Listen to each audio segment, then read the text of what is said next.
Yo, what's up, guys? Welcome to the AAA podcast, the podcast where we talk about the hottest top score news, video games, and all that happens in pop culture, right into your little ear holes. I am your co-host, as always, John, and with me are my other two co-hosts. I guess we're all three co-hosts, the tri-hosts, not a tripod, tri-hosts. I have David and Dan. Say hello, you guys. Hey. What's up? All right, so it's us. It is us. You know what? This is us.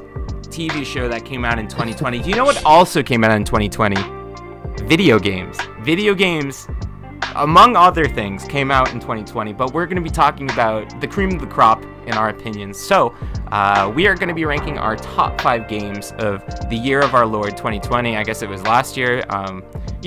But we're also going to have some honorable mentions to kind of give some shout outs to games either that didn't quite make our list or games that we played this year that did not come out this year. And it's going to be a good time. We did this once before. We're making it a little bit tighter for your listening pleasure. David and Dan, what did you think about this year in a nutshell before we... in video games, we obviously know this year was terrible. But in video games, Dan, what did you think? I thought the overall, in terms of like video games, I thought like the games that did release were for the most part actually pretty good. Mm-hmm. It's weird. It was a bad year for gaming in the sense that there was a lot of delays and a lot of things got pushed back. But I felt like a lot of the big games that came out this year, with the exception of 2 huge ones, and we may talk about those. I wondered. But with the exception of 2 like huge releases, I felt like most of the games that came out this year were actually like pretty damn good and like better than expected. But yeah, so I would say overall like 2020 was a very weird year for gaming, a very confusing year for gaming. But overall, I would say it was, in terms of gaming, it was definitely a more positive one, especially if you're like someone in the industry, because you're probably making bank if your game came out this year because so many people are just at home. But I think there's one thing I was thinking of and I forgot it just now. I'll bring it up if I remember it, but there's something else I was going to say. But yeah, David, what about you? It was a very weird year in that, like, looking back, it felt like at times there weren't that many games. Then you go back through the list and count them all, and you're like, wait, this is a pretty good year. It's very weird. Like, just keeping with the theme of, like, 2020, the years felt eternal. So, like, it felt like there wasn't a lot of games, even though there were, because the year just felt so long. Yeah. Not only did it feel eternal, but it also felt very doom and gloom. Doom Eternal. That's the joke. We don't have that on the list, sadly. Oh, but... yeah, that totally... came out. Oh my god! See, like all these That's games the thing. That came out in like 2018 actually came out this year. Yeah. The thing that happened was like that was one of the first games that released during the pandemic. I guess like pandemic started a little bit earlier, like in other countries, but like for us it happened like late March around Animal Crossing time. So like once that happened and we were like getting into the swing of things, like game releases kind of came and went and we were just thinking about everything else plus school. Like we all graduated this year. And so like it was a little hard to keep track of games, but there were a lot of good games that came out this year. And overall, I think it was a pretty good year. A lot of bad game news, but let's just focus on the positive right now. Maybe if people like this, we could do our top 3 or 4 or 5 least favorite games of the year. I know one game that we probably all have on that list, a game that we played together, Earth's Stankiest Heroes, but you know, we'll save that for another time. All right, do you guys want to start off with some honorable mentions to get the positivity train rolling? I know I got one, big one. That I really, really want to talk about. You guys want to start there? Let's do it. Okay. So this game actually is something we've all been playing, and 2 of us have beaten it. 1 person is playing it right now. This game came out in 2017 in the US. I've had it since day 1, but I didn't give it really the limelight it deserves. So Yakuza Zero is probably my favorite game I played this year that did not come out this year. That game did so much for me in terms of its story. The combat was so cathartic, just beating up terrible people. It was very nice considering all the bad things that were happening outside, but I think the goofiness, the zaniness definitely brought a lot of catharticism into my life that I feel like I didn't have otherwise. David, you actually played this game like out of nowhere. Like, I did not expect for you to resonate with this. What clicked with you with Yakuza 0? I think just the story. It's a super compelling crime story, and it's super serious and violent and wacky, but also really funny and just charming in so many ways. Yeah, and I know you didn't like really resonate with the combat as much as you probably would have liked. What about the combat, I guess, didn't resonate with you, and what are you looking forward to going into Like a Dragon next year? I like the combat. I think it just could be more fluid, which I think that definitely Like a Dragon. I'm sure that'll be more like that. Yeah, it's an RPG. Yeah. Dan, I know you are. I think you said last night you were around Chapter 5. What are a couple factors that are gonna bring you back into the fold? Maybe a couple zany characters, or any gameplay loops that you want to keep delving into? Yeah, honestly, I just want to figure out how to get more money, because right now I'm like looking at the next upgrades that I have, and like they sound cool, but I also need like 30 million yen to get them, and I'm like, oh man, it's a lot of money. I don't know where I'm gonna get that, so I think I just need to find the places that like where I can get the money multiplier up, and then I'll probably be able to get more money. But Dan, yeah, Yakuza is a game where by like chapter 7 or 8, you're gonna be rolling in it. If you do like the main side quest, you're gonna be rolling in it.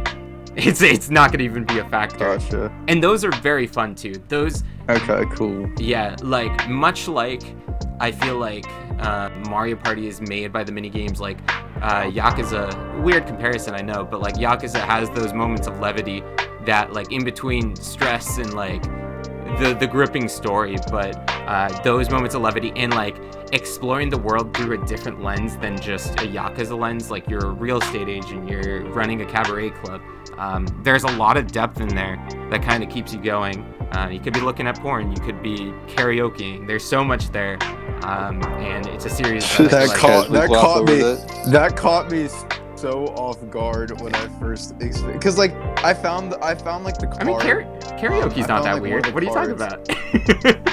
Yeah, exactly. I'm definitely talking about karaoke. No, but I was playing as Kiryu and I found the card and I was like, huh, it's interesting. Like, I don't know what that's for. That looks a lot like the cards that I like saw on the ground like the first time I like went to Vegas. And like I remember I like walked into a shop. I forget exactly how it came about. I think I just like saw it and I was like, oh, like I don't think I've seen this on the map before. Like, what is this? And I was like playing as Majima. Because like of course I don't think you can you do that stuff as Kiryu, or do you get introduced to it when you become Majima? I do think you can do it as Kiryu. I might be wrong about that, but it's mainly a location for Majima. And it kind of does play into him being just like, what is this character? Like he's so weird and deep, but like I think it might just be a Majima thing. Yeah, because I was running around as Majima and I like saw this like shop and I was like, oh, like it looks like I can go in this on the map. And then I went in there and the guy's like, all right, like just like pick one of the, like this is how the cards work. You just got to pick this one, and then you'll see like a little video. And I was like, oh, okay, like maybe I'll get an achievement for this. And I did get a trophy. I did get a trophy. I was not wrong. It's not all you got. Yeah, no, it was interesting. I was not expecting that. It was really funny. I died laughing when I realized what was happening. Like as soon as the game loaded, like the next screen I saw was like the video with like the tissue box next to it. I just couldn't. I just could not. Oh my god. But yeah, that was super funny. That's a gameplay experience I'm never gonna forget. Yeah, I did it for the trophy. Speaking of could nots, I could not, and more so cannot wait for David to give his honorable mention. David, what game do you want to shout out? I'll shout out something I've been playing the past couple days, Sackboy. Ooh. Which is, to me, it feels a little bit like an extension of Astro, Like the character feels a little bit similar in some ways, but it's a far more full-fledged game with a lot of customization in terms of like costumes and collectibles. A lot of fun. It's just a very joyful game, and the platforming is very good for the most part. Yeah. And it's just been a lot of fun to play so far.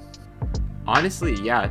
I think like especially leaving the PS5 honeymoon phase, like, and getting that platformer in Astro and getting that experience in so many different, like, platforming I feel like is one of the most it is the most simplistic genre at the end of the day. Maybe puzzle games because that's a natural thing for the brain to learn, but platforming is so easy to get behind, but it also brings out kind of like a childhood joy, and I feel like a lot of us. And it is a special experience, Astro was. And from my brief time playing Sackboy, getting through most of the first world, I know you're much farther than I think that those simple pleasures of just picking up objects, whacking a little guy running at you, jumping, it's just a pleasure to play. And the movement is very good. I get. Is there any one part of Sackboy you want to highlight, or like any mechanic or whatnot that stood out to you as just being a pleasant time? I mean, this is kind of simple, but I love the costumes. The costumes are just so hilarious. And I also want to shout out Zoom Zoom for being a real bro. Honestly, good guy. You could make a good case for him for being top 10 shopkeepers in video games, and that's like a big achievement with stuff like Resident Evil and Mallow from Twilight Princess. That's a high pedigree, but he is, what a charming lad. Zoom Zoom. Dan, I love Zoom Zoom. I know you're what a great guy, Dan. Zoom Zoom can get you in, Dan, but what do you want to know about this game that'll get you hooked? Are you interested at all? Oh wait, I think you cut out. Did I cut out? Sorry. Discord being Discord. Does anything necessarily stick out to you about Sackboy that makes you want to play it? I mean, for me, it's just like the similarity of like, I think what sticks out to me about it is like, it's a game that like utilizes the PS5's controller, is what it seems like. Yeah. And like I just loved Astro's Playroom so much. So I think like the similarities between Sackboy and Astro's Playroom will be like what draws me to Sackboy when it has a price drop. Yeah. And I think that price drop is going to be key for a lot of people, but definitely us, because I really want to play this game with you guys, like us and Joe. It's going to be a fun time doing 4-player online co-op the entire time.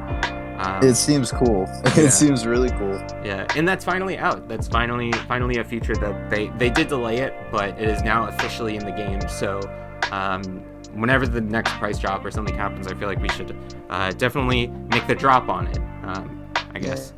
Yeah, I'm happy to hop on it. Yeah. Dan, what else did you hop on this year? What is your honorable mention? Yeah, well, one of them we've already talked about, which is Yakuza Zero. The only reason I put it as an honorable mention is because I didn't finish it before the end of the year. Mm-hmm. And then the other one is Ghost, because I only played the multiplayer and I've yet to play the single player, which I will do. Yeah. I will definitely do it. I just want to get through Yakuza first. Yeah. Yeah, the only one of my honorable mentions that we haven't talked about yet is Bugsnax. So I'm going to shout out Bugsnax because I really expected that game to be just like a stupid meme game. Yeah. And I didn't even expect to like it at all.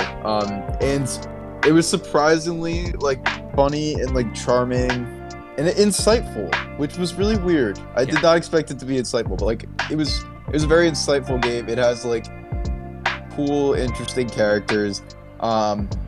But there's no way I was ever going to put it on my top 5 list because it just has some stupid flaws that I can't stand. Like frame drops on the goddamn PS5. I don't know how that happened. I do not know how that happened. Yeah. Especially with the way that the game looks. But that's besides the point. It's still a good game regardless of, again, frame drops on the PS5. I don't know how. Still a good game. It's still a good game.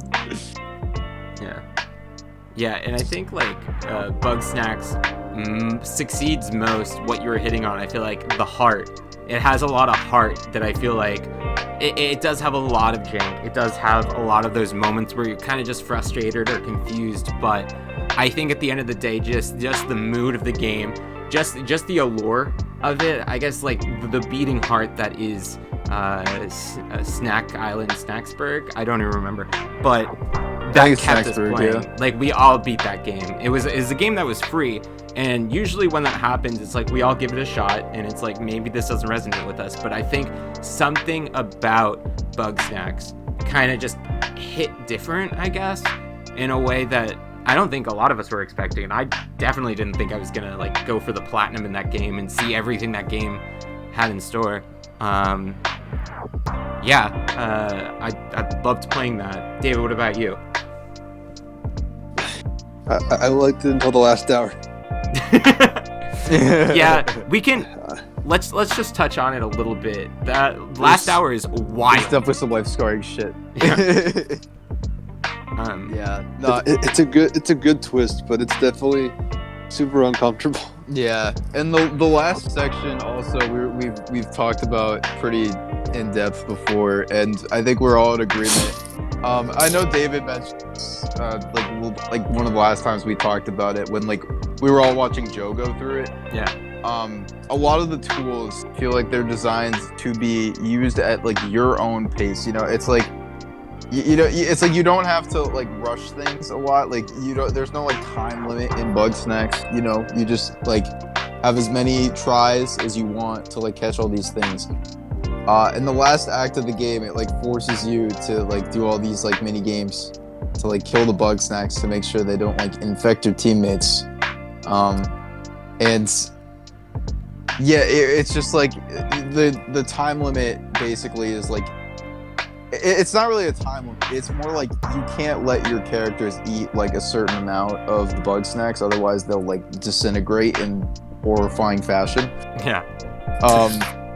It's like seriously nightmare fuel. Look it up if you don't want to play the game. I so regret watching Joe because I will never get the image of Cromdo evaporating out of my brain. And Cromdo just was disintegrating. Not something I needed this year. Not something I ever watched. Like, I was curious. I was like, what does it mean, like, because I was looking at the trophy list. Like, yeah. I was like, what does it mean, like, everyone survives? What does that mean? And like, I mean, I got through it and I didn't see that. But when I saw it, it was just not what I was expecting. Like, especially from the Octodad developers.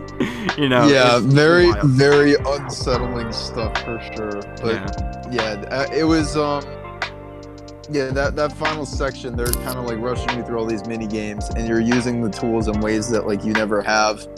And so like, and then like some of them also don't feel like they're like good. They're like well designed to like kill the bugs because like with the ketchup thing, it's just like an FPS. You know, it's like whatever, that's fine, easy. But then there's like the one where you're like vaulting the explosive barrels, and it's so hard to hit the moths consistently sometimes, and I didn't like that section. And then the one where you have to like shoot the one where you have to like shoot the thing with like the toilet plunger on the ends.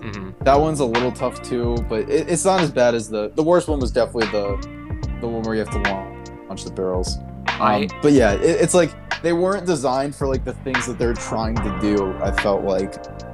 Yeah, special hell shout out to the Strawby Ball, which not only in that final section is a pain to control, but just even in the main game, I feel like it did not control well.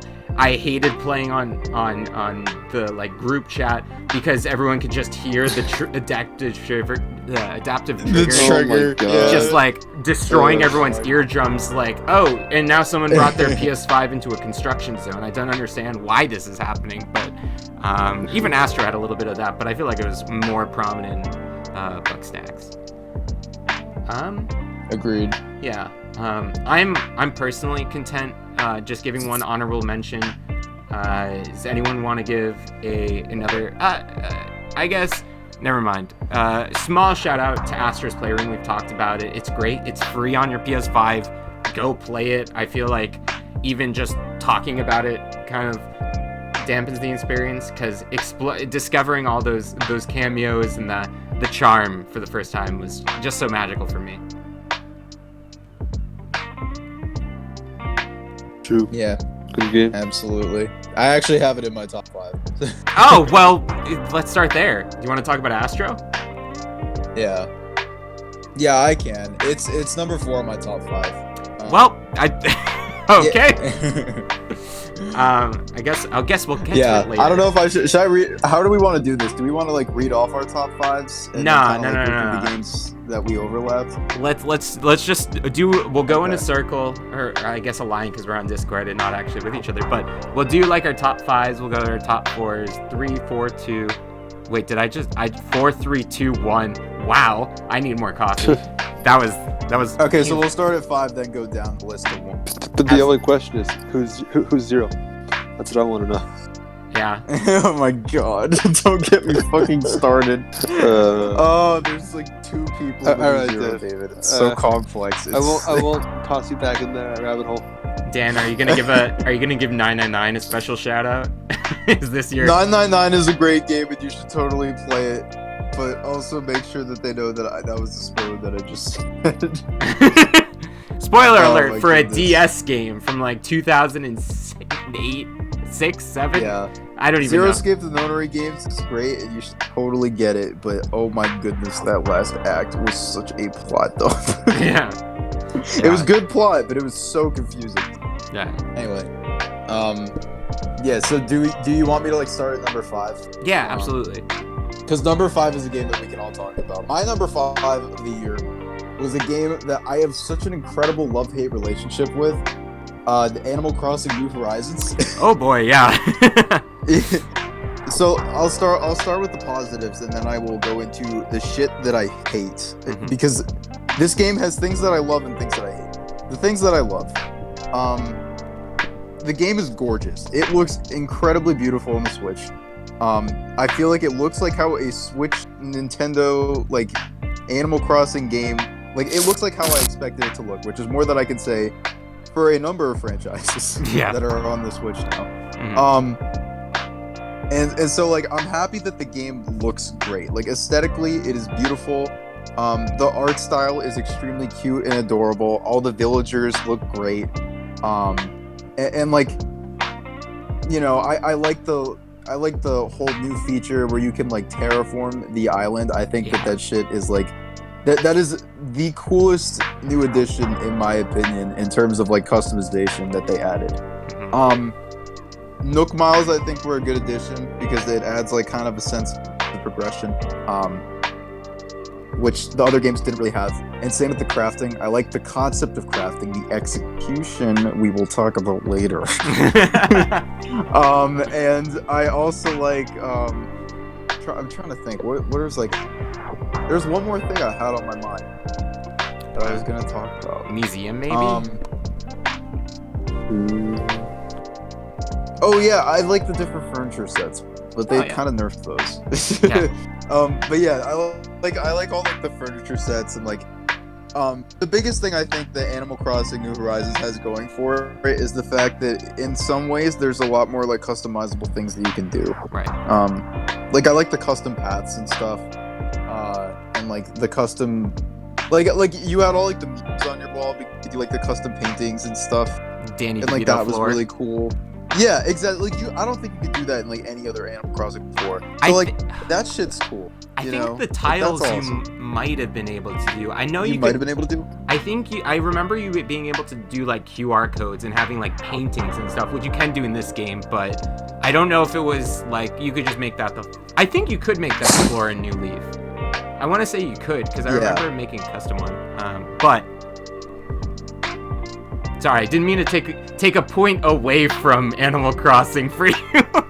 Yeah, no. It's totally cool. I was like, I kind of looked to you for guidance on that one because I wasn't totally sure. But yeah, the customizability the options in some regard I think are better. Yeah. Just because of like that. However, and this is a big however, there was almost like 0 quality of life changes made to this game from previous games, and on top of that, it seems like some stuff got actively worse, and they took some stuff out, and that bugs me a lot. Yeah. Like this game is for me probably like a 7.5 or like an 8 out of 10, and it easily could have been like a 9 or a 9.5. And like it kills me to like no end to say that, because it's just there's a like, again, it's super charming and sweet. It came out at a great time when everyone needed a distraction, but like the multiplayer is so slow. You have to go to the dodos, you talk to the dodos, you talk to the dodos again, then you talk to the dodos again, and then it loads, and then it loads, and then it loads, and then it loads more, and then you finally walk out onto your friend's island. You can't do shit on your friend's island. You can like fish, you can maybe like tap a rock a few times. Yeah. I don't think it does anything, but you can do it. Especially if the island owner has already done the rocks for the day. Yeah, exactly. Like, can't this be like Google Drive? Can't I get like an editor's permission from my friend or something? Like, that would have been dope. Yeah, like I just, that takes so long. And it got nominated for Best Multiplayer Game of the Year at the Game Awards, and I was actively angry. I was like, don't encourage this. There's a lot of problems I think we could bring up with New Horizons, things that bug us having come from other games in the series, but I think the multiplayer is, especially in the time that we are, and it being that like relief that we needed from the pandemic, I feel like that is by far the biggest problem with the game, because of how cumbersome it is, the lack of features you can do. Like New Leaf, it was also very restrictive, but that was also a portable, and we could like still hang out, we could still go to the island together. There's not a lot you can do with other people in this game besides like, oh, I like this furniture, all right, let's go to my place. Like it is just like comparing it and like maybe hanging out and doing like emotes.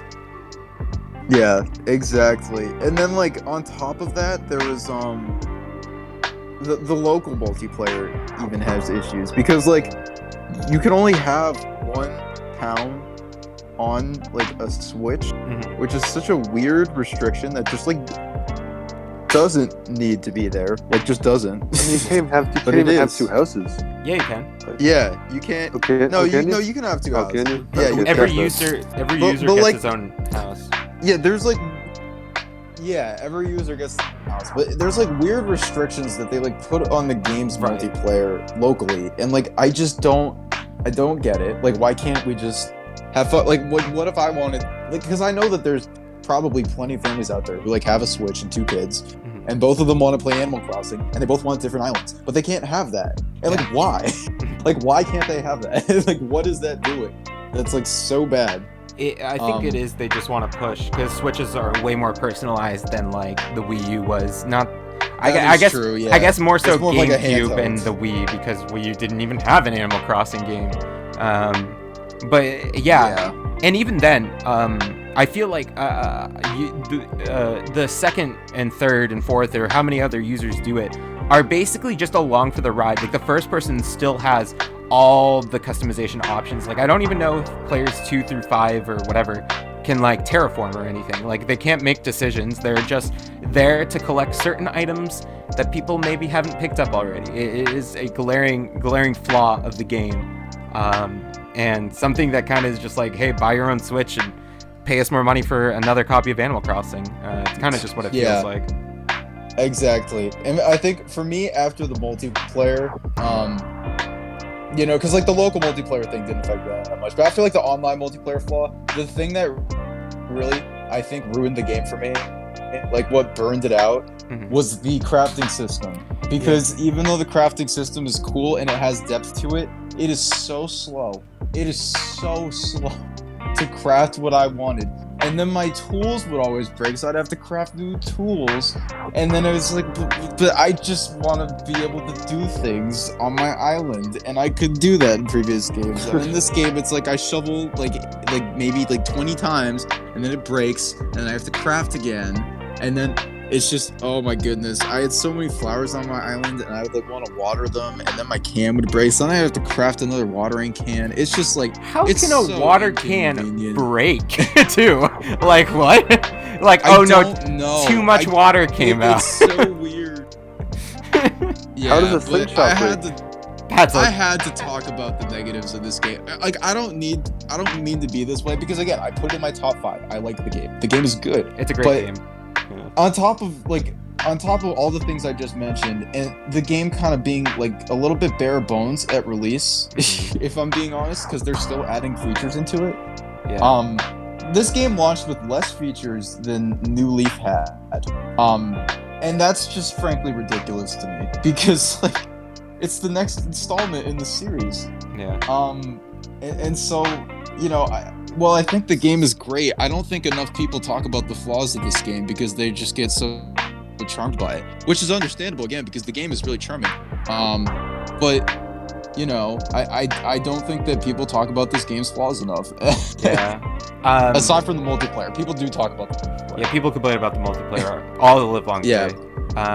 People do complain about the quality of life stuff that I mentioned, but I don't hear that stuff enough, and I wish I heard it more, because Nintendo needs to know. They need to know. Yeah. I think, and maybe this is just like my like trying to understand the game design philosophy of New Horizons and just games in general, but like I can understand where they're coming from. You're on a deserted island, so obviously resources are going to be scarce, and obviously you're not going to be able to have all those traditional Animal Crossing features right out the gate. Like, it makes sense that you don't have the roost, like the coffee house, and you don't have like the recycling shop like right away. But I feel like after a certain point, like once you have gotten your island to 5 stars, maybe those things should have come in. And I do feel like more so than I think any Animal Crossing game I've ever seen, I've seen the drop off in the dry out of people dropping off of the game is much higher and much faster than I think any other game in the series that I've witnessed anyway. I've only really been paying attention since like City Folk, and even then I was on like the ending of that, but like New Leaf people still play it. Like that was an incredible game.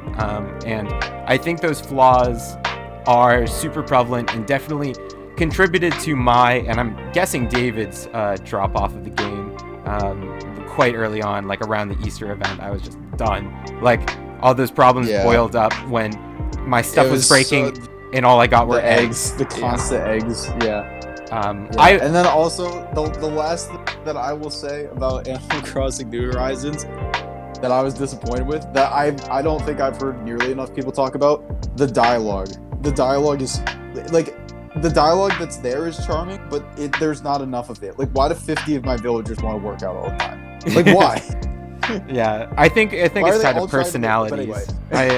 It's a weird game. Yeah, it is based on personalities. Yeah, but that needs to die. I think that needs to die. I want more unique dialogue options. Like, I wish they did it. Like, I'd rather have less characters and then new dialogue, like, based on the different character. Like, it's so annoying when I have 2 villagers that are the same person in different bodies. I can't stand that.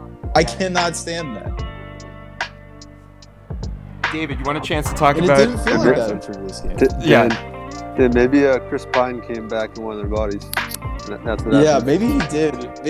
Oh my god, this is another man. Right, it's crazy. I spent most of my time. I put it like top 5 of my game of the year, and I spent most of my time being like, this game is A. Yeah, I'm not sure why. But it's it's interesting how it's in your top 5. You had a lot of criticisms. Yeah. No, but it's definitely one of those games that like I the things that I love, I really love. The things I hate are things I can't stand. And we want them to improve too, because it's so much more polished than a couple other like Nintendo franchises on the Switch. Like, it feels like the next generation, but also feels like a couple steps back. But I mean, yeah, it is a mixed bag, but I think a lot of people did resonate with it, and I'm glad you did shout it out, because it's one of those games we kind of needed to talk about. And if it's not in my top 5, it's not in my top 5, but it definitely would have been in my top 10 or maybe like top 15 of the games of the year, just because of the hours we put in, the time we had at the beginning of the game's life. Absolutely, yeah. And if I had played the Ghost of Tsushima campaign, this for sure would have been an honorable mention. Yeah. So we would have talked about it at some point. But anyway, that's enough about that game, because that game has been talked about enough. All right, David, do you want to give your number 5 pick? All right. I'm gonna hope you actually finish this game. so we can discuss it here. Okay. But Sayonara Wild Hearts. Did you David? get around to finishing it? David, what if I told you that was the first game I completed in 2021? All right. Ah. Very good. Very good. Yeah. Great game. Let's do this then. Amazing game. Oh my god. All right. That final level?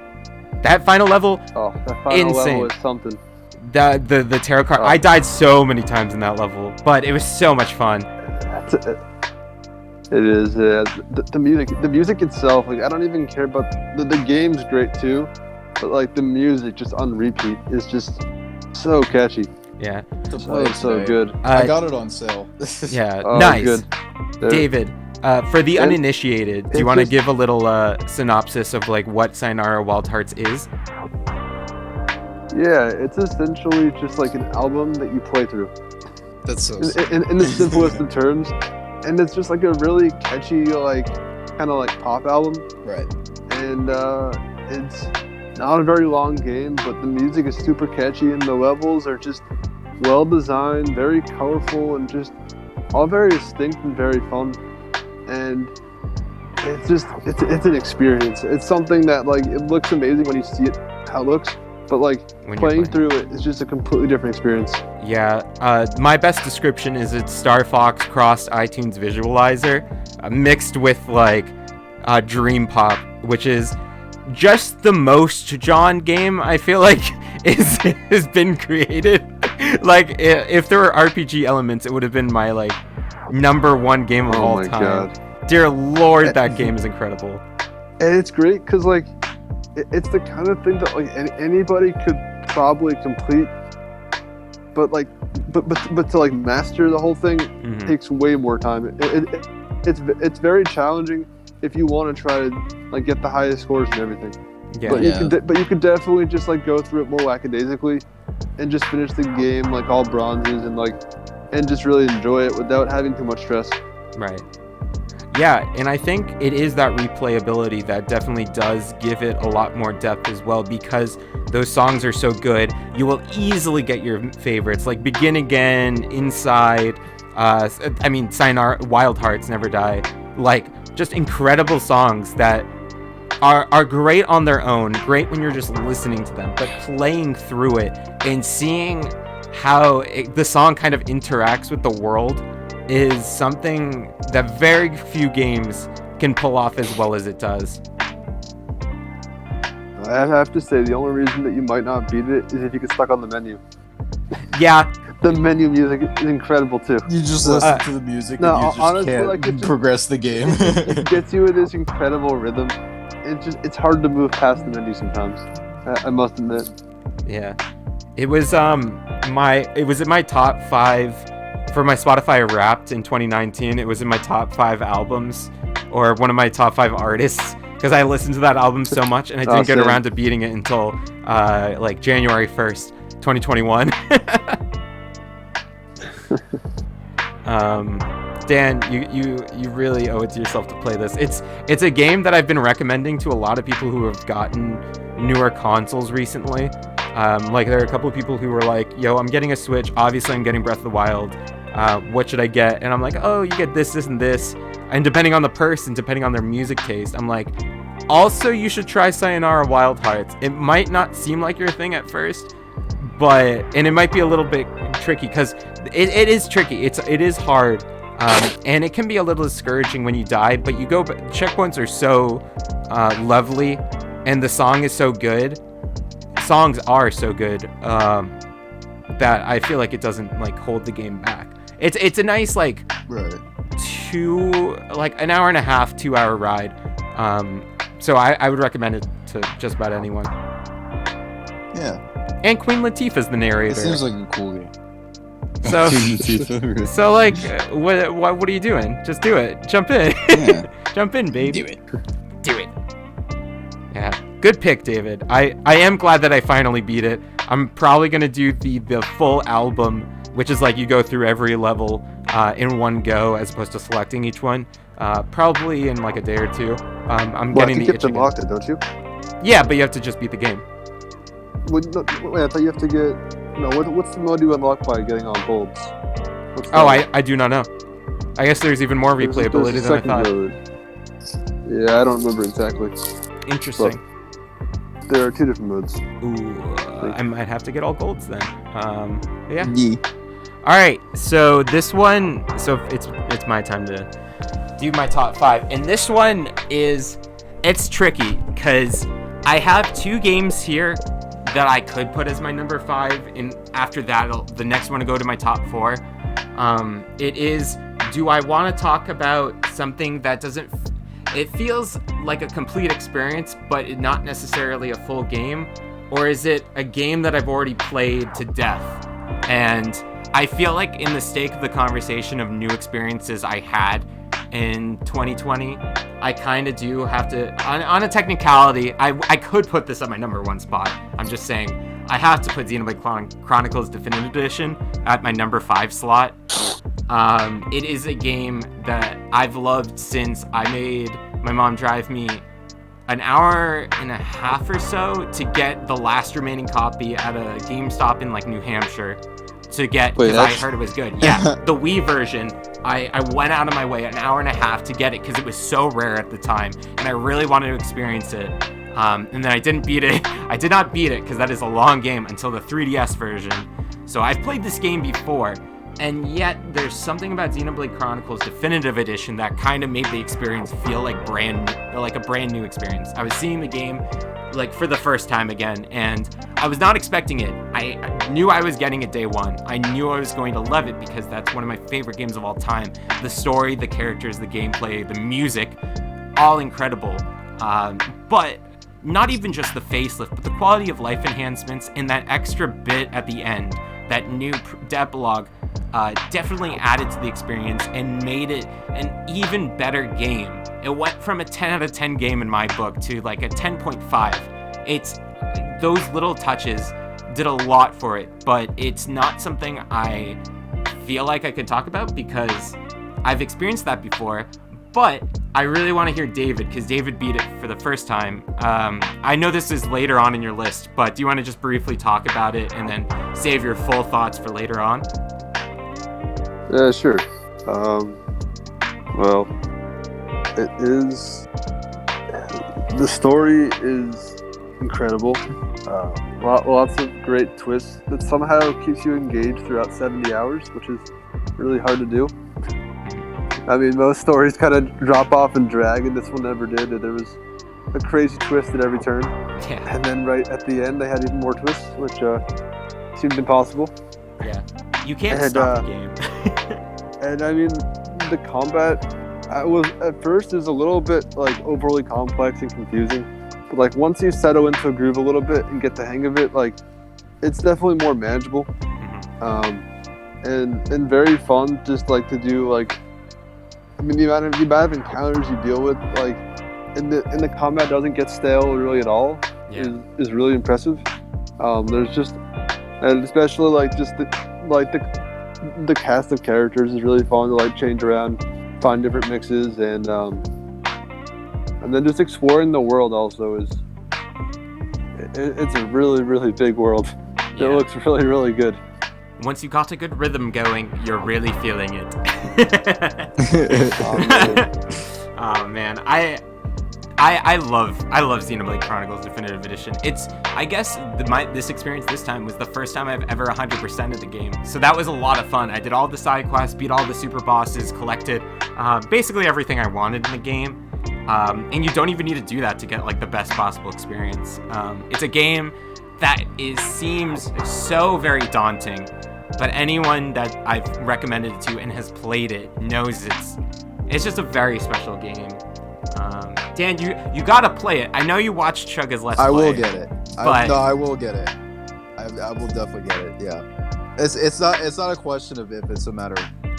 Yeah. And don't spite Dan in the comments because he did beat Xenoblade Chronicles 2, and he did attempt Xenoblade Chronicles X, which I also attempted X, but so he will get Xenoblade Chronicles 2 did for me what most people got from Xenoblade Chronicles 1. So yeah. Crazy good game. Unreal. Definitely got snubbed because it is just a remaster, remake, whatever you want to call it. It is what it sets out to be in being the definitive edition. So many quality of life enhancements, and you can play it right now. So get on it, guys. All right, Dan, I'll throw it back to you. What's your number 4 pick? Yeah. I'll try to go through it more quickly because I had rambles about Animal Crossing for so long. That that was good. We needed to talk about it. We needed to rant about Animal Crossing. Yeah. I needed to. Yeah. I didn't need to go on for that long. But anyway, Astro's Playroom is my number 4. And normally I don't think a game like this would have made it on my Game of the Year list, but I don't know. It was like very charming, and like even though it was technically just a tech demo, like the ways that it utilized the PS5's controller were just so like, it was so creative, and I just never thought that I'd be playing something like Astro's Play. Like the controller, it just made me really love DualSense, and I really love it for that because it like. When you spend so much money on something, like you just want to like justify your purchase, and I felt like Astro's Playroom made me feel like, yeah, I made a good choice. Yeah. Like this is my shit. Like this is some good stuff. And like all the little cameos, like the PlayStation stuff. My God, it was so cool. Like Cloud's Buster Sword, just like chilling in. I think it was SSD Speedway. Yeah. Yeah, like that was cool, and there's like a billion other things like that in the game. I liked finding all like the artifacts.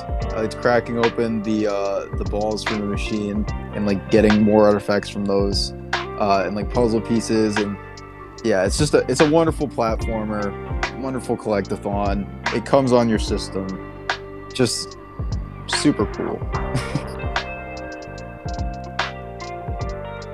Yeah.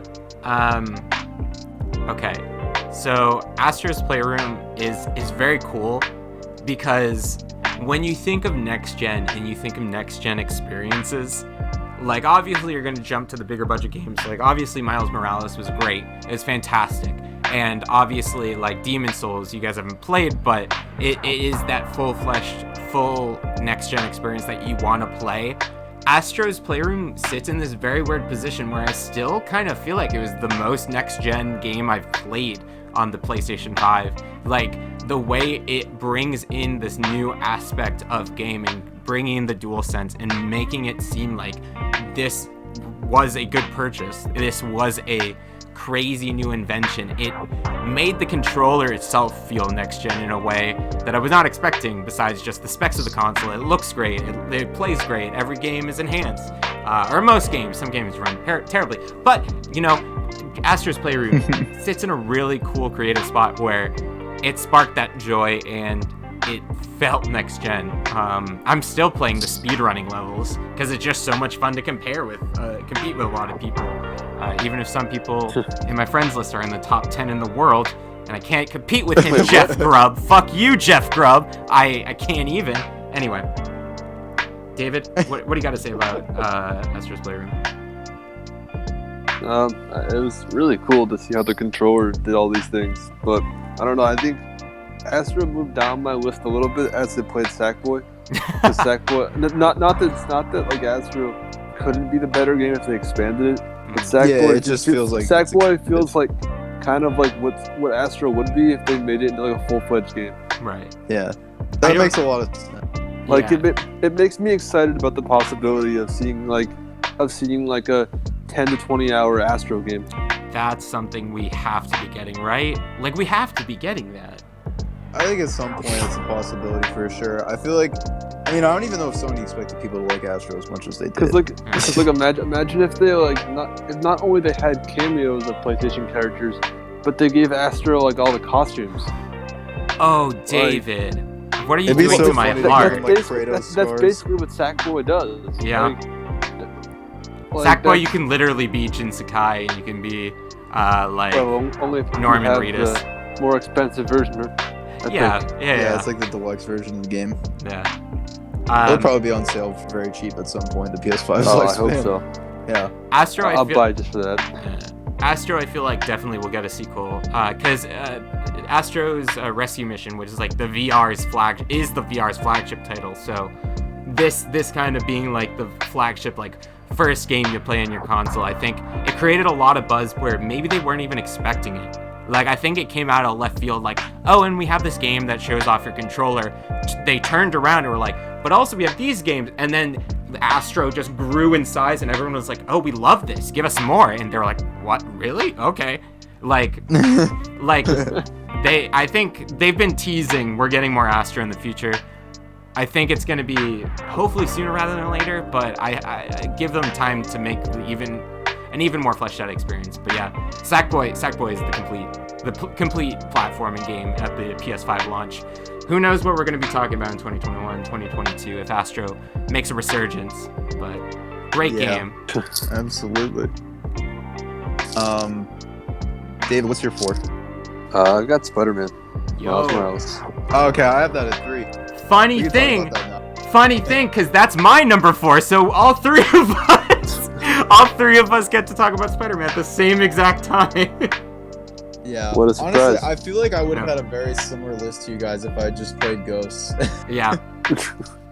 Because, like, I don't think Astro would have been at, like, 4. It probably would have been bumped down to 5. Or maybe it wouldn't have even been on the list if I had played a few more things. But just because it was short, not because it was bad. Yeah. But yeah, anyway, Spider-Man. Speaking of short. Yeah. I mean, first of all, it was just super soothing to go back, just swinging around the city. Yeah. That was so much fun. It just even aside from like the actual like combat stuff, that was just really much needed this year.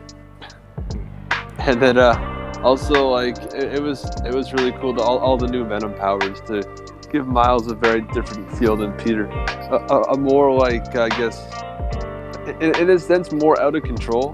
I don't know if that makes sense really, but like more of just like unexperienced. more about like sheer power rather than like being a tactician, which is I guess what it feels like a little more what Peter's made to be. Right. But and then also like while the story was a little uneven at times, like it definitely ends with a bang and like has me excited about where Miles' story will go. Dan, I'm next on the list, so I get to talk now. I don't know why I sounded so sassy there. But I think, especially, I don't think the fact that there was no new Marvel movie coming out that made Miles feel that I don't think it elevated. Avengers? I don't think the fact that there was no new Marvel content this year that made Miles stand above. But I think returning to that universe, returning to the Insomniac universe, is something I was anticipating for a while. Didn't think we were going to be getting it this year, but when finally playing it's just so relaxing and so nice to go back to this universe, experience even more depth to New York City in this game. And Miles Morales as a character was really, really cool, but getting his extended cast, I think, added a whole lot to the experience. The game, besides just gameplay improvements, like he feels a lot more well-rounded, and like you were saying, David, like I feel like he's more of a powerhouse in and of himself as opposed to thinking outside the box like Peter has to as his Spider-Man. But I think adding Genki and adding his mom and adding Finn and just adding Harlem, like making Harlem its own city or like its own very expansive section of the city, added a whole lot of content and added a whole lot more enjoyment for me. Then again, I've really liked having more Marvel content because it's definitely probably one of my top 5 go-to escapism realities, I feel like. So that definitely helped a lot for me, especially this year. Dan? Sure. Miles was great. I don't even know how much I have to say on it. It's like, I mean, like if you played Spider-Man PS4, you know what this game plays like. It's just, it plays a lot like that. The animations are different, but the fluidity is about the same. I think the Venom powers are definitely a good compromise because, like, obviously Miles isn't gonna have like the same amount of gadgets as Peter, but he does have some, and they blend pretty well with his Venom powers. Like, I love like having the little attack clones, the holograms, and they just like help me beat people up while I like hit them with like electric punch. Like, oh my god, it's beautiful. Miles is great. It's a great game. the story I wish was like a little bit better, but it was a good story and it was compelling, and like David said, it like the end of it, like it has a good final act. You know, there was a character I was like a little bit like ho hum on, but like in the end of the game, you know, I was like, you know what, you did a good job. Yeah, turned around. You were good overall. Right. You know, you brought it back a little bit. And I'm excited. Yeah, like you guys, I'm excited to see where they take it. I think a game where you kind of switch between Peter and Miles seems like the next step. And I'd be happy to do that because I felt like at times, even though I loved the Venom powers, I wanted Peter's gadgets. Right. And I just couldn't have them. Yeah. So being able to switch between the two would just be such a godsend. And I really hope that they make a Spider-Man game like that. I think they will, and I think it'll solve the biggest issue from the first game, which is switching up the pace between those characters who don't have powers and doing those 4 stealth sections. Now we have a stealth character in the game. Yeah. Like, he has built-in stealth mechanics, so it's going to be super fun to do it just the entire time. Wait, John, when you say stealth character, you mean Mary Jane, right? Yes. Honestly, like, of all the like, Miles was the more egregious to me, like in the first game. Like, the Force, sure. He got almost nothing. And MJ was like, yeah, she doesn't have powers. She's like investigating stuff. It's a lot more in depth as opposed to, whoa, gotta avoid Rhino. Whoa. But it was like it wasn't as bad. MJ is contributing to the universe. To the story. She is contributing to helping Spider-Man do stuff. And she was just. I feel like I just liked her more than I liked Miles in the first game, but Miles definitely was even so better. bad. It felt like sneaks around cars. Yeah. Yeah. The same thing could have been accomplished in a cutscene.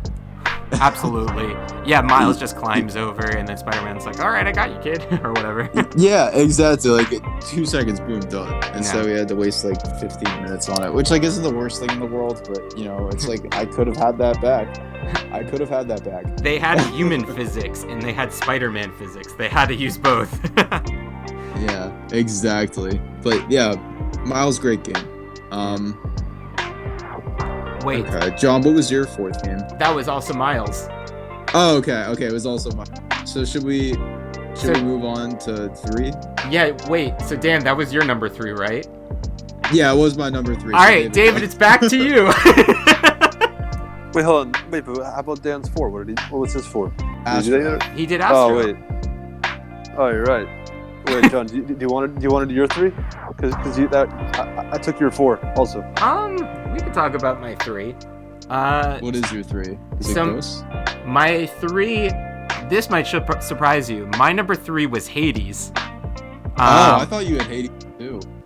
See, I also thought that Hades was going to be my number 2. I love everything about Hades. Granted, this could change potentially in the future, because I've only beat Hades once. I'm still working on my 2nd completion, and I know I need to get to 10. So it very well could change. And honestly, it's a lot tougher of a call than I thought it was going to be before beating Ghosts. But you know what? It is really tough. Honestly, I might just make 2 and 3 like almost the same pick. So yeah, Ghost of Tsushima and Hades are my 2 and 3 pick. Oh god, this is so difficult, you guys. Like, I had it done. I was like, yeah, Hades is my number 3. But then thinking about it is just like the combat in Hades, the way it integrates story into gameplay, and the way it like creates player choice and like just vilifies it. Vilifies going against what you really want to do is super strong, and like experimentation is key in Hades. But Ghost, while it is kind of a by-the-numbers open-world game, awed me by its graphics, awed me by the choices I had in the game, especially that final thing that you do in the game. The final choice definitely was like crazy. And then obviously we gotta mention Ghost of Tsushima Legends, which was, while Avengers kind of failed us, Ghost of Tsushima kind of rose from the grave, which is kind of a theme of Ghost of Tsushima. But playing those missions with you was some of the most fun I had with a video game in 2020, which makes it, I think, easier to say it's my 2nd favorite game of the year, because just playing games with you is so much fun. It's such a levity. but mixing with it a great campaign, beautiful graphics, amazing fluid combat, and just so much content to go back to. Like I'm getting that platinum right now. Like I am literally working my way through it. I kind of combine them, but going back to Hades, combat is amazing. I love the narrative. David, what did you think about Hades? So I like it a lot so far. I started playing it yesterday. So yeah, how far are you in? I don't. That's a weird question to answer. I haven't. Yeah, you don't know. I mean, I haven't completed like a run yet, so I guess technically. You got to the third area, right? Yeah, Euphemia I or made whatever? it. Yeah, I made it to the third area, just barely. Yeah. And then, I've consistently made it now to like sort of the end of the second area, and it's really cool so far. I like the combat a lot. It's like a mix between like strategy and also like kind of button mashing because of like the how tense it is at times. Like you're just constantly dashing, attacking, doing all craziness, and and then after each room you just breathe a sigh of relief. It's very stressful, but really fun. And just there's so many cool attacks. It's always exciting to see what you get for an upgrade. Yeah. Every time you get into a new room, I love all the different like characters. It's all very funny. It never feels like the same song and dance twice. And you're going through the same content. The rooms vary and the enemies vary, but like one run never feels the same. And I can't say that to a lot of different roguelites. It's definitely cream of the crop in that genre. Yeah, I think most of all, I want to shout out Cerberus for being a good boy. Just such a good boy. Good boys? Wait, is it good boys? I'm apparently only allowed to pet one of the heads because the others don't like it, but it's okay. I still love you. Is it a good boy or good boys? Because it's one entity, but it's also three entities? Well, I think only one head likes to be pet, so good boy. Good boy, right head. Yeah. I was also not expecting the voice acting to be as dope as it was. Like, those characters just glow and shine and are just... Like, in a world where God of War exists and has defined those characters to a lot of gaming, it's great to see, like, a fresh take on Greek mythology in that manner. Yeah, the character designs are all really cool. Yeah. And I love Zagreus' dark humor. Dude, I'm so psyched for the vaccine to come out so we can see Hades cosplayers. Like, those probably exist, but I'm so excited to see what those look like. Those are gonna look great. Yeah. Yeah, those are gonna look so good. Yeah. I also love Dusa. Dusa's quite cute. Dusa's hilarious. Yeah. Like, David, what is your favorite like character's powers to use? Because I think mine is Athena or Ares. I really like the Poseidon powers, actually. I like the water animation. Those look really cool. They do. Man, Supergiant games don't miss. Or maybe Pyre, but like Bastion, Transistor, and now Hades are... Is Pyre bad? I thought Pyre's supposed to be good. It is good, but it's like it's not like the action, like single player thing. It's like a party game, so it's just like the odd man out, the black sheep kind of the litter. We should play that sometime. I need to figure out which console. Oh wait, so can you not play it single player? I don't think it has a single player. Oh, I thought you meant just like it was just like a party, like you just control multiple characters. Oh, okay. Yeah. That's weird. Yeah, we should give it a shot sometime. But yeah, I want to play it. I mean, it's on sale on Steam right now. Okay. I do want to play it eventually. David, you're at your number 3 now, right? My number 3 is FF7 Remake. Hey, that's a good video game. That's my number 2. Hey, so we can do a double whammy. Nice. Yep. There, John. I feel like you should probably lead on this one. No, yeah, because I mean, you may or may not have it at a higher point than us. I may or may not, but isn't that more incentive for you guys to speak your mind on the game first? Yeah, I think that is, I guess, in a way. David, I guess you should start since they came up on your list. Don't try to First. pawn it off on me. So probably didn't even. I don't think I heard of this game until like 2 weeks before it came out. And when I played the demo at PAX, I was hooked pretty fast. I think the combat is just super cool. Like, even if you don't know what's happening with the story, like the combat's enough to just completely hook you. Like just like all the different attacks you get, and like kind of the real time strategy stuff, and all of that is just very, very, very engaging and very, very fun. And then I mean, all the characters have really cool personalities, and there's really good chemistry between all the characters. And then the world looks amazing, and then also, man, Sephiroth. Tyler Hecklin, good stuff. You have done good work. He gave Smash despair. He definitely. Well, I wish he did. Nintendo wouldn't let him. I wish he voiced him in Smash. Yeah. Now the Japanese voice is bad. Japanese voice is great. Yeah. But super menacing. We like Tyler Hecklin. Yeah, we do like Tyler Hecklin. Did We I say stand his Big name Buck right? Superman. Yeah. Yeah. But yeah, I can kind of speak to a little bit too. I mean, like, FF7 is a game that I always like looked at, and like everything that I heard about it seemed like really cool. Like the setting of the game seemed cool. It seemed like Sephiroth was like a cool villain that a lot of people liked, and Cloud, like his giant ass sword and like his emo hair were like cool. And then I just like looked at the graphics and I was like, ew, it looks gross. I don't want to play it. And there's very few games I do that for. I don't consider myself like a super huge like graphics person.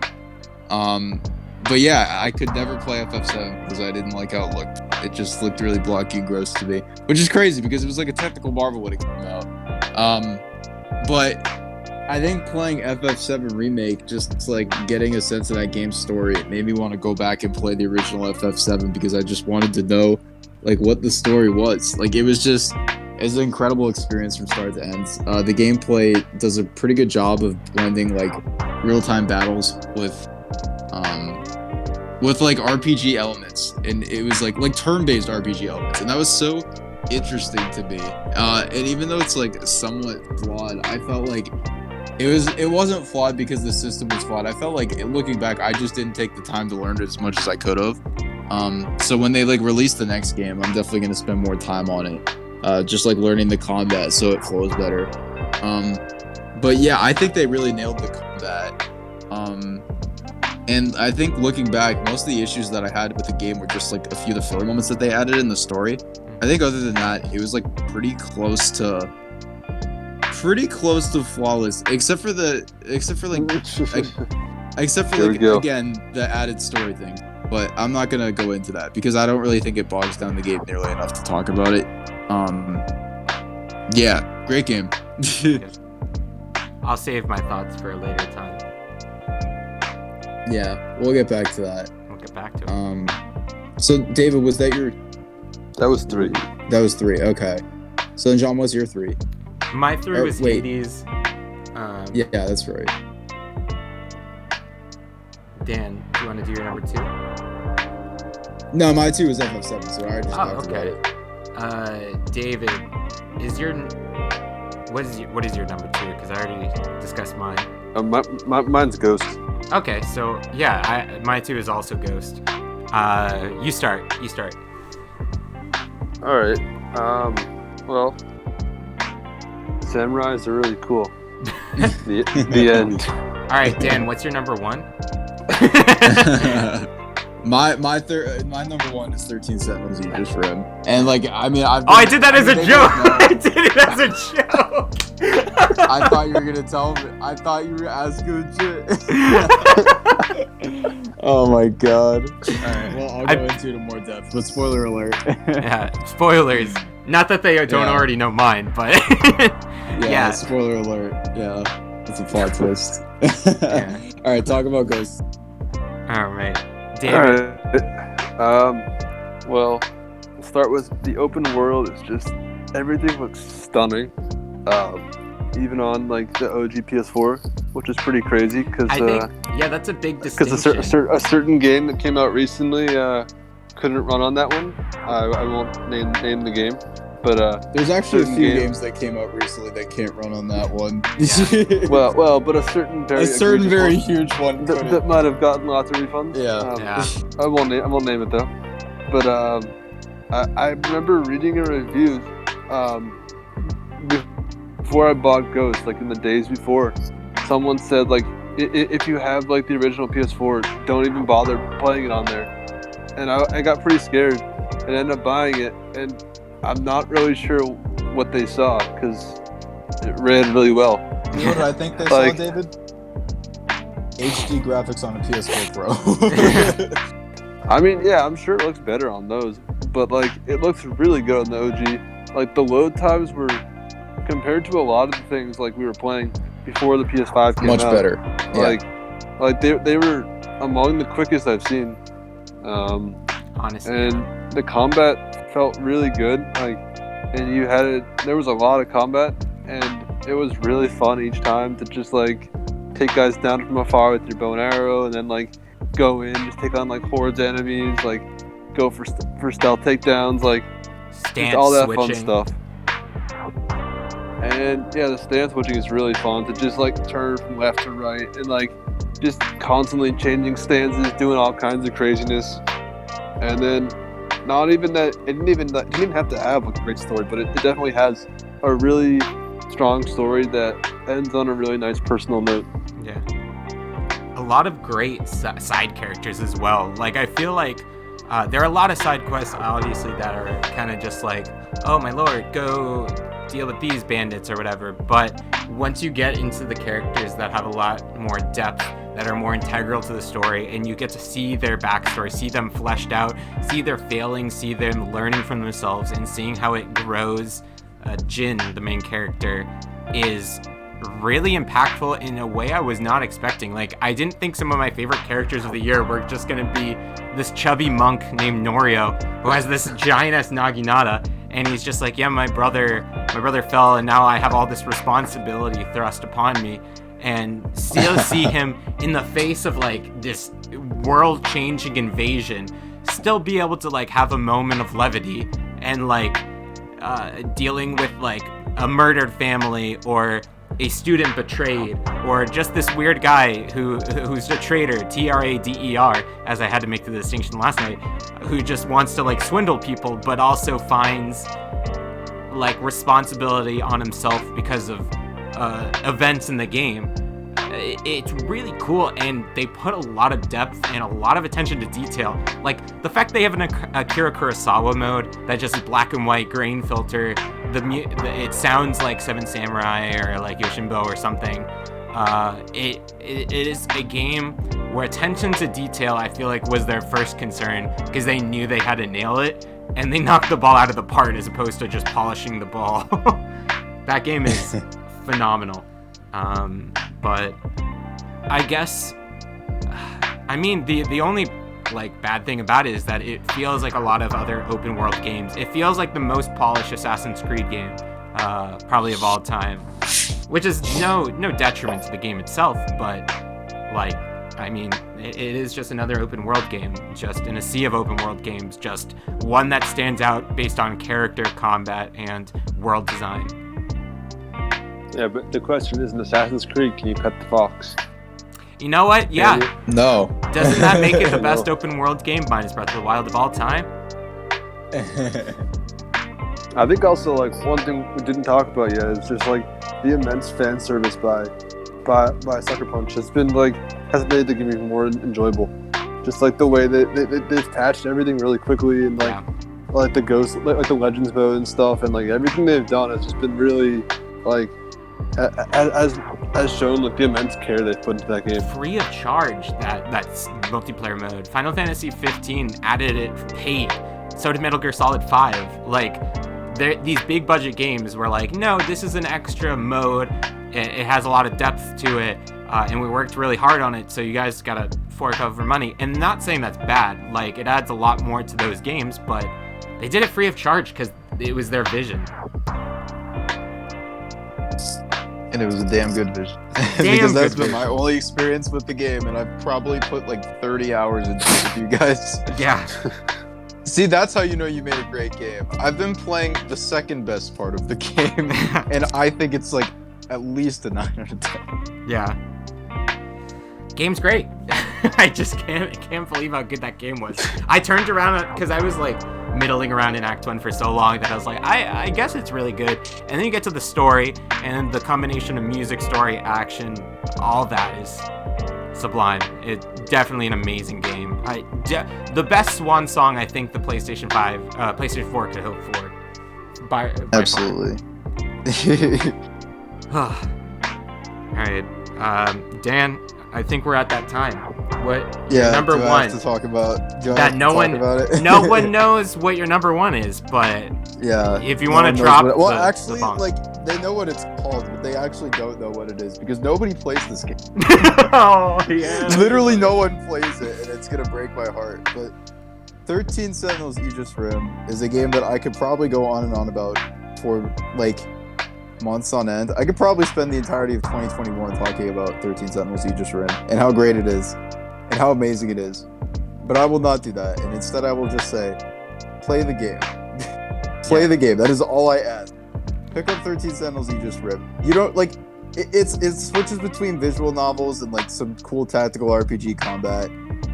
That admittedly looks kind of bad when you like see it in trailers and stuff, but then you play it and you're like, wait, this is actually kind of dope. But where it really shines is the story. It has this like ridiculously like this game has so many twists in it. Like I took down a list of notes. I still have it somewhere here on my phone. Crazy revelations in 13 Sentinels. I split it into world revelations and character revelations. By the end of the game, I had 26 character revelations that I considered to be huge, and I had 20 world revelations like throughout the course of the game. And yeah, I think that speaks for itself. This game just like it sucks you in. It does not let you go, and you will want to know what happens next. You'll spend your days waking up thinking about like what could possibly happen, like when you like play certain characters. It's an incredible like spiraling narrative, and it's so complex and so confusing at times. Yet for some reason, at the end, it all made sense. Yeah. And I was like, my mind was blown. I couldn't believe that they just got all those moving parts to fit together. Like how many games can you play as 13 different people and like experience those stories and like have it make sense? Like I just have you played Kingdom Hearts 358 over 2 days? No, I'm kidding. That doesn't make sense at all. I've watched the cutscenes because even the title of that game is confusing. Yeah, exactly. No, but 13 Sentinels is just, it's incredible. Like, I still can't believe that they weaved the narrative together the way that they did. It's an achievement in narrative design in video games that they managed to pull that off. Yeah, it's almost like it should have been narrative of the game of this, but I will not go on about that. I won't. I will not do that. From my experience, and granted, I only have like 9 of the 13 characters or so. I'm working on it now. But it doesn't feel like, even if a character I initially don't seem interested in them, like I never feel like a character is shortchanged. Like everyone has a lot of depth. They all feel like the main character in their own right, and the elements of each character very much define them. Very much define just what they have, the impact that they have on the story. It's honestly really, really good. Also, Dan, you didn't even talk about the artwork, because while it has an anime aesthetic, like that, it is gorgeous. It is gorgeous. Yeah, it's beautiful. The lighting in that game is phenomenal. The character designs are just watercolor, just in your face. It gives you like a mind orgasm. It's just incredible. Yeah. Everything looks so beautiful. Like all the characters are like very well designed, and then like the backgrounds are extremely gorgeous, and the Sentinels look incredible. And so dope. The kaiju looks so like absurdly ridiculous and like crazy and like best yeah, possible I could way. go on and on.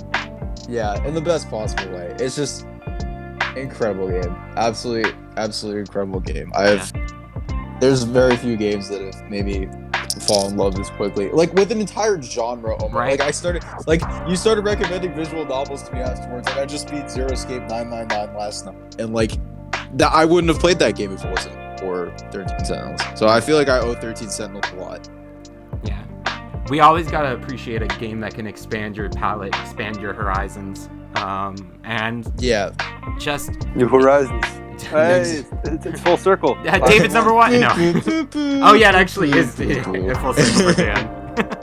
I want to make like a Sonic Unleashed like E-rank style like derpy song for the Animal Crossing New Horizons theme that we could just lay behind my brain. Oh my gosh. David, do you want to do your number one? Yeah, we already kind of discussed it, but mine was Xenoblade. Nice. Okay. Yeah, we did discuss it. Do you want to highlight like 2 or 3 things going into it that like blew you away or made it your number one? Well, I think the story first and foremost. I mean, I went into it completely blind. I didn't know any of the twists or anything, so that was really fun to see all the craziness occur. And then also just the world is so much fun to explore. It's so vibrant, and each area is so different, which is really impressive considering how big that game is. And then also just like the characters, that they're also different and so charming, and the chemistry is really fun. Mm-hmm. I want to shout out Ryan. Yeah. It's always Ryan time even now. Can't have a rainbow without and, it. I wish you and Charles a good future. Thanks, Ryan. All right. Yeah. Ryan is a bullet point, honestly. Like on the back of the box, it should be like incredible world, fully realized, it's complete. It exudes completeness. Ryan. Shulk is pretty cool. Like honestly, 10 out of 10 has Ryan. I think the game should have been like, well, like the subtitle. It should have been like Xenoblade Chronicles. It's always Ryan time. Yeah. Or at least for definitive edition, Ryan time edition or something. Oh my god, the Ryan time edition. Sakurai should patch out Shulk saying Shulk and just have Ryan's voice come in. Now it's Ryan time.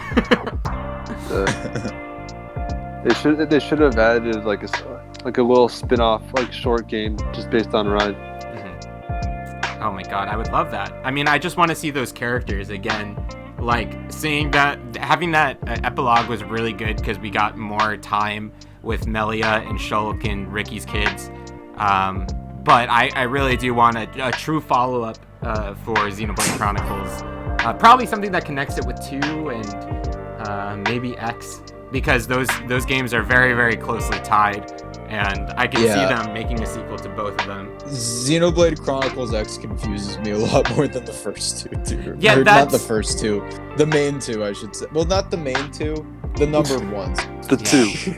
In my mind, I feel like that's kind of like Xenoblade Chronicles X, I feel like would eventually lead to the big bang moment in Xenoblade Chronicles 1 and 2 that creates those universes. But I mean, I have not played enough of that game. Actually, no, that's what Xenogears is. Actually, Xenogears is the plot of that. The lead up. Yeah, it legit is like the same thing, but like they can't say it because that's a Square Enix game. But even though it's made by the same creator and like the same team, but yeah, I don't know. Xenoblade Chronicles, amazing game. So it's me, right? Yeah. Okay. Yeah, it's you. You can talk about it. You can finally talk about it.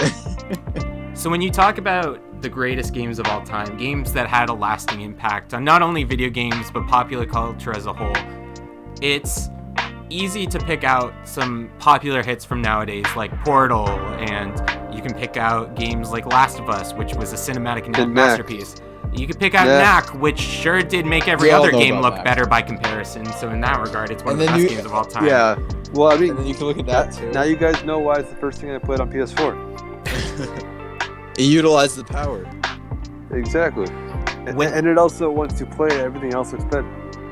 When you talk so about... John, please continue talking about that. Yeah. So when you talk about games that really sell fighting goblins, Knack is a close second to the original Final Fantasy, but the limelight moment for the series never really happened until 7. 7 was the one that like solidified itself and gaming as a medium to pay attention to.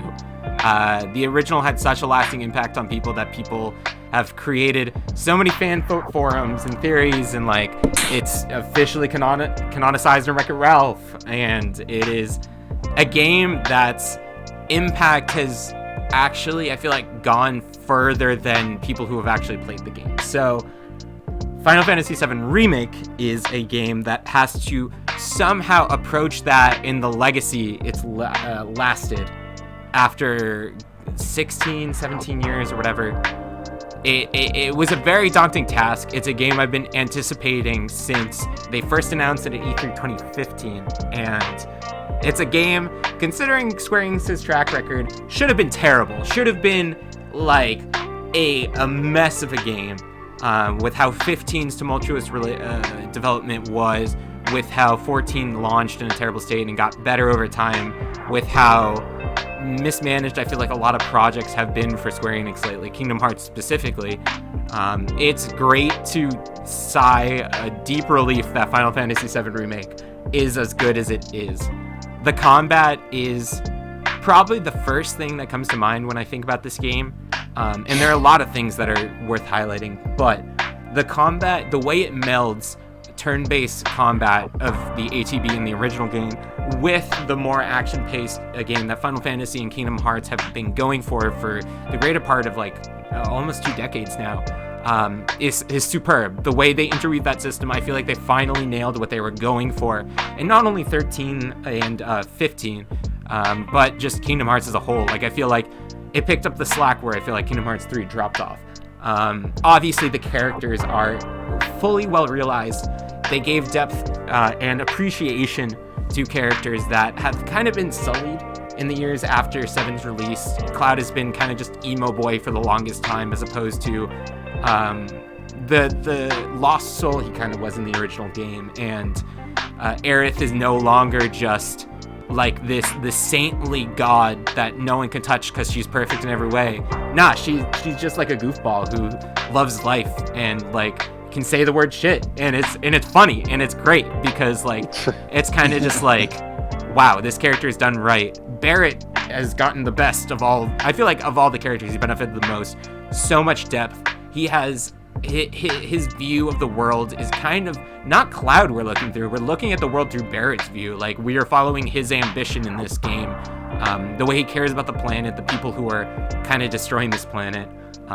And especially nowadays where the environment is collapsing as we speak.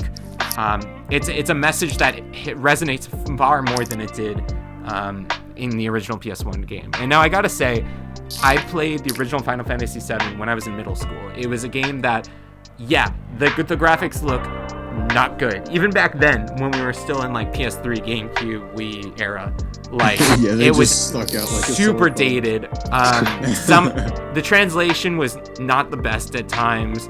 This guy R-Sick is this is the first time in my playthrough. It's the first time I think I said "okay, game" like out loud. Like I was like, wow, the translation is a little rough. But the game's customizable aspect, making those characters into what I wanted them to be, was super special at the time, and this game kind of continues the trope. The materia system is fully well realized. Like, the world of Midgar has never felt more alive, and the world of Final Fantasy VII has never hooked me as much as it did now.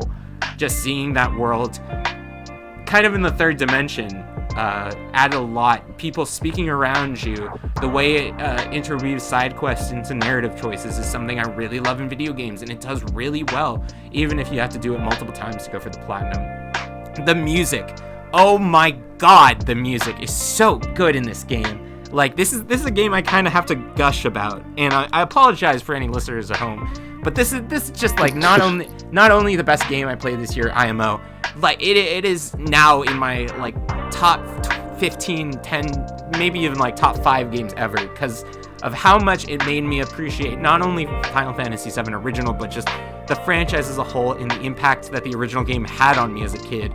There are multiple aspects of the original game that I kind of like confided in and kind of like understood as a kid. The feeling of loss is a big one. The feeling of like kind of like lying about yourself because you don't feel like you're worth a lot, and like finding strength in yourself was a very big factor in what made me like the original 7. And this game kind of just like amplifies that, and it makes me really appreciate these characters, and they are timeless, they're iconic, and people for the longest time were like Final Fantasy 7 was overrated, and it's like, yeah, I can kind of see that, but like the impact that it left on people is one that's undeniable and is incredible. And Final Fantasy 7 Remake is a really good game that could have been so terrible. Like, there are so many flaws with this game still. Like, the aerial combat's not great. There's a ton of filler, which they needed to do for some reason because they wanted to pad out the game. If it cut 15 hours off, it would have been my number 0 pick, which I guess is even higher than number 1. I don't know. But there's that. I mean, some of the characters can feel a little flat in comparison to the main characters. The textures are an issue sometimes. But none of that bugged me because the game just made me smile the entire time. I teared up, I laughed, I cried, I was having the time of my life, time of the year at least. And it's a game that I keep going back to.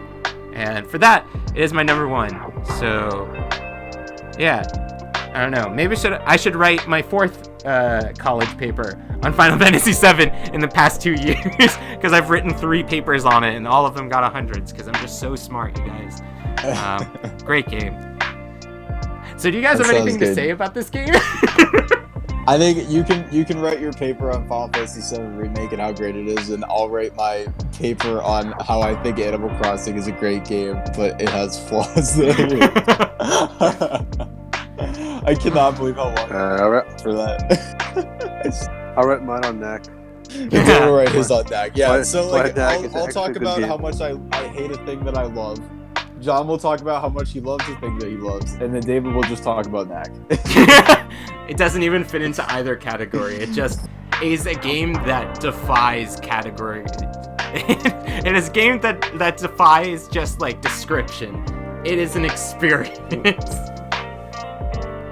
Yeah, absolutely. I'm kind of out of breath after that. I'm not gonna lie to you. I talked for probably like 10 minutes there. I don't even know.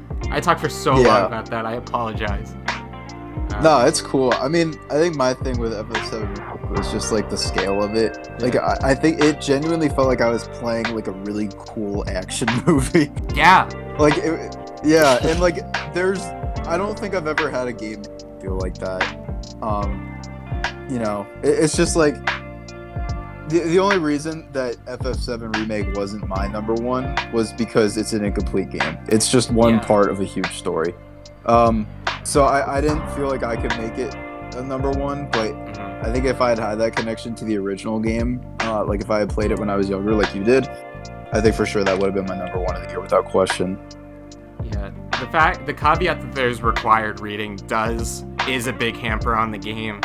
But at the end of the day, you guys still really, really, really enjoyed it enough to go back and play the original in its entirety, which I think speaks volumes to the power of 7 Remake.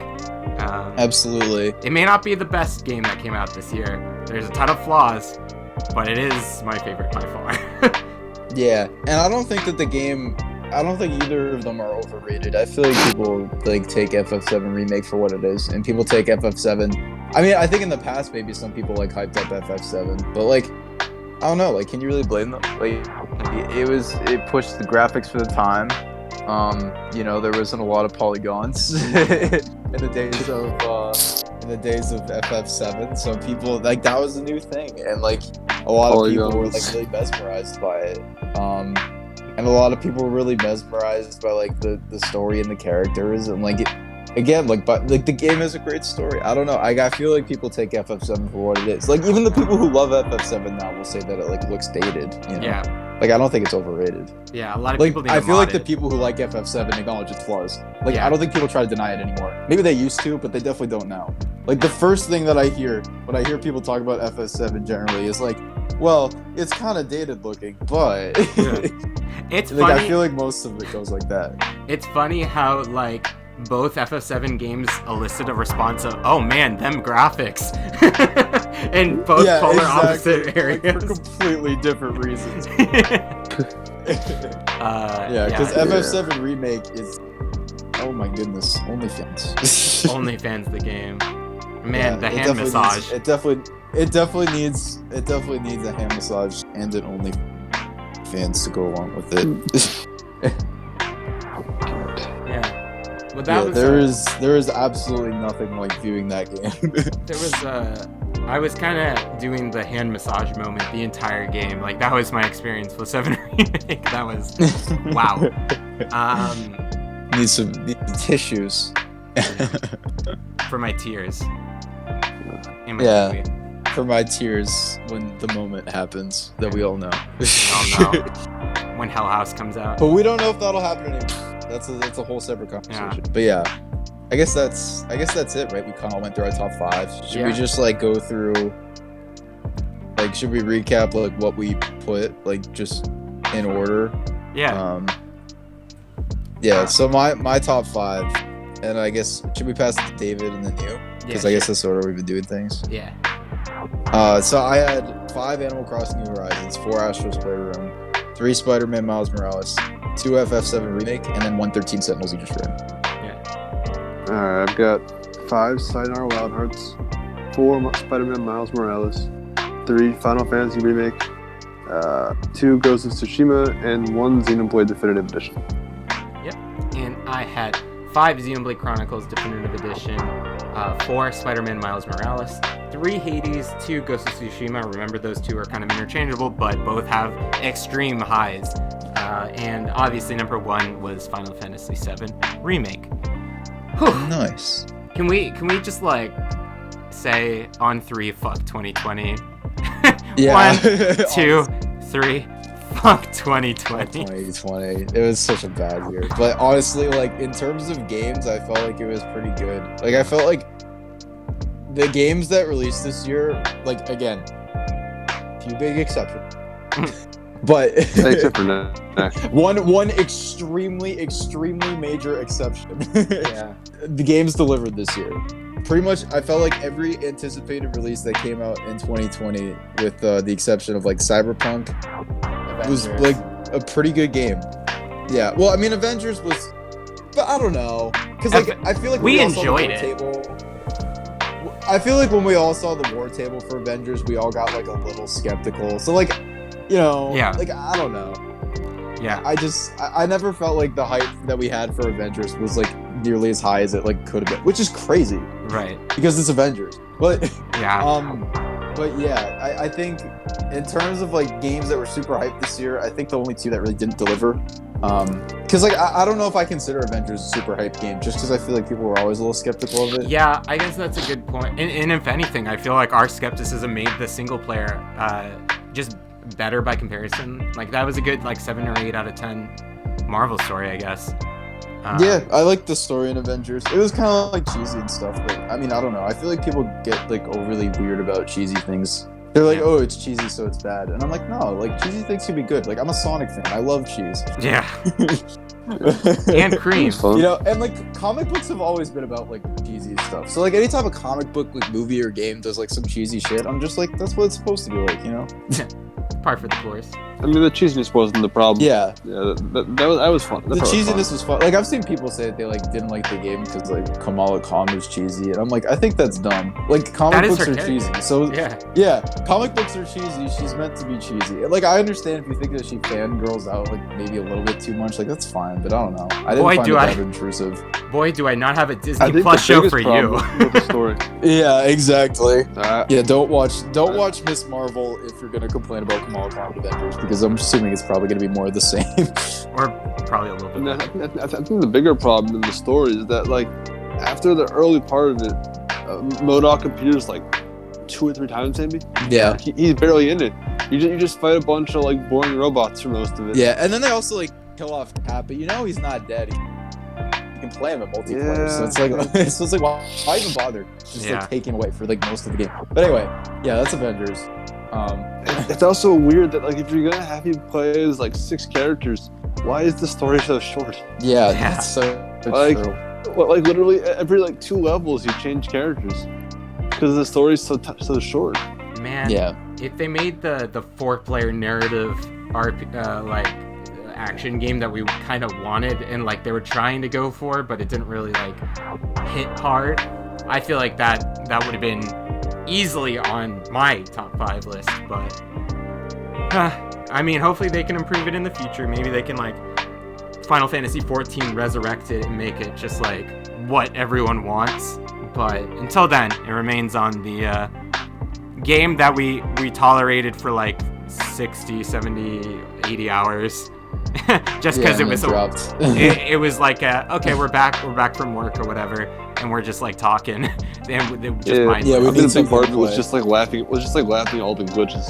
Yeah, that's true. Like the spin kick. If we were playing it on our own, like the game's not bearable on its own.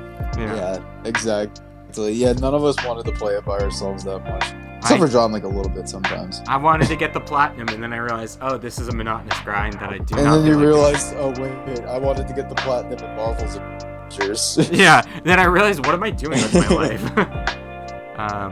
Yeah. What am I doing? There's like other shit I can play. I could be playing Hades, but instead I'm playing Marvel's Avengers. Was Hades out at the Hades? I think it might have been actually out at the time.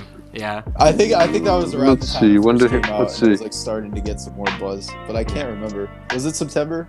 Oh, okay. I mean, it came out early access like last year, I think, for PC, but like Switch was what I was waiting for. It was September 17th. Okay. So it was around the same time. That's like within like a week or so. Yeah. Wasn't it early September or? I think Avengers was like the 4th, maybe. Okay. So yeah, literally a week apart. Yeah. Oh yeah, but the 2 games that I've been alluding to this whole time that I think were probably like the only disappointing games of the year, minus Avengers. Oh. Which again, like, I don't think it was that but it seems to me like The Last of Us 2, and obviously, very, very, very obviously, like, The Last of Us 2 is like a little controversial. Like, some people think it lived up, some people didn't. Mm-hmm. But like, Cyberpunk 2077 is definitively a disappointment. Definitively. Like, I don't know how you can't say that. Chart topping in like the worst games of the year by far. Yeah. It's like the weirdest bad release I've ever seen, because like a lot of games that have had the problems that like Cyberpunk is having right now released as like bad games. But like Cyberpunk released as a good game with like a bad game's body, and that's weird to me. That like, I don't think I've ever seen that happen. Like, I've seen like, because like Fallout 76 is a bad game by like pretty much all accounts. Yeah. And like No Man's Sky at launch was a bad game by like pretty much all accounts, because it was like very bare bones. And they lied about a lot of stuff. Yeah, and they like lied about things that were like gonna be in it and only added it later when people complained. Yeah. And then I'm trying to think of like the other things that people have been comparing it to, but like most of the other examples you can think of, it's like Anthem. They were like genuinely like bad. Yeah, Anthem was like a genuinely bad game. Like, they were like bad games when they first released. But Cyberpunk isn't a bad game. It's like a good game in a bad game's body. Yeah. It's weird. It's really weird. I'm eagerly anticipating finding out like what happened, like a Jason Schreier kind of like. It's like a sheep in wolf's clothing. Yeah, it is. It really is. Wait. Yeah. It's like that. It's just so. It's so odd. Yeah. Yeah, and I mean, going into Last of Us 2, there's obviously a lot of like good aspects about it, like accessibility, visual fidelity, just like the facial animation. The acting is good. It's just like from what I know, level design is kind of, and the combat I've heard gets kind of samey. Like it feels like it's kind of just a game where it's like it's a combination of the game smelling its own farts and really loving it, and then also just like I mean, 50% of the people that don't like it just don't like it for the LGBTQ reasons, which is not a good reason to not like a game. Like that's a trash reason to hate super a game. stupid. But don't play Bug Snacks if you don't. Oh wait, listen to we're that talking stuff. about. I lost track of what game we were on. Oh Yeah. my gosh. Yeah. It's like- yeah. it's a game I was interested in, but like the timing didn't work out because I was like, I'm in a pandemic. I just played the first one. It was stressful, but it was a really good time. This is happening during a pandemic, and I don't want to feel those feelings. And like at the same time, it's like I've heard like it kind of drops the ball on delivering on a lot of that. Like the length is a huge issue, and the story disappointed people, which I guess is subjective. But you know, if the combat doesn't feel like it's pushing the narrative forward in the ways that like so many other aspects of the game are working, it turns into like a game that is being melded in two different directions, and it's just forming this weird like puddle. Yeah. I feel like based on what I heard, like, like killing one of the characters that they did kind of, at least at the point in the game that they did, seems like a bit of a mistake. Yeah. And that Because might the be other point. characters that they tried to replace said character with are like less compelling, it seems like. I've heard the big new one. I've heard Abby is super cool, but it is like Yeah, so some Ellie people are like she's okay, but like I can't like her because she just like is a massive asshole. yeah. I've heard It's the not like reverse. Ellie and Joel. It's weird because like I've heard the reverse where Ellie is the big asshole in this game. So like Oh really? like she doesn't grow at all, like she doesn't really change. She's just like kind of the same Yeah. character. Even See, I've heard she's that, still a I've kid, heard that so too, but most of the complaints I think I've heard have probably been about like Abby and how like people just couldn't sympathize with her because like even though she pet a dog and like that's cool, she also like murdered my favorite character from the first game, yeah, and that's not so dope. well it's also the reversal thing where Joel murdered her father in the first game. Yeah, Like yeah. So like it makes sense. Like her motivation makes sense, and like I don't know, like the game story, like the way that things progress, like I guess like a lot of it makes sense, but then there's like some things that don't. Like I guess like the way that Joel died was like weird. Like apparently he like kind of just walked into a place and told everyone his name, which is like apparently like super out of character. huh. Yeah. Hey guys, Because I'm apparently Joel. he's like super ultra cautious Yeah. in the first game about that shit, and then the second game he just rolls up, he's like, "Yeah, Joel." We should honestly do like we'll all like stream it and we can all Play just, it. like, yeah. We'll just do it. Yeah, because because I haven't truly experienced it because I'm afraid of stress. Yeah, you should play the first But I one. know at what it least. is. The first one is very. Yeah, quick. I mean I have it. I have Yeah. it plus, so That's definitely worth your time. And the second one seems like it'll be worth your time just for the conversation we could have alone. But yeah, those I feel like those are the big three games that are like the controversy games of this year. Like Avengers to a lesser extent because it kind of fell off the map. Cyberpunk most definitely the most talked about game of the year, I feel like. And then Last of Us Part 2, which is probably the most divisive. Like it's clearly a really good game. It just like falls flat in I think a lot of categories that people were expecting. the LGBT stuff kind of makes me think. Do you think that there's like people who like played Bug Snacks and like loved it for most of the game, but are like super homophobic? So when they got to the end, they were just like, "Oh wait, I don't like this anymore." I would not oh be my shocked. god.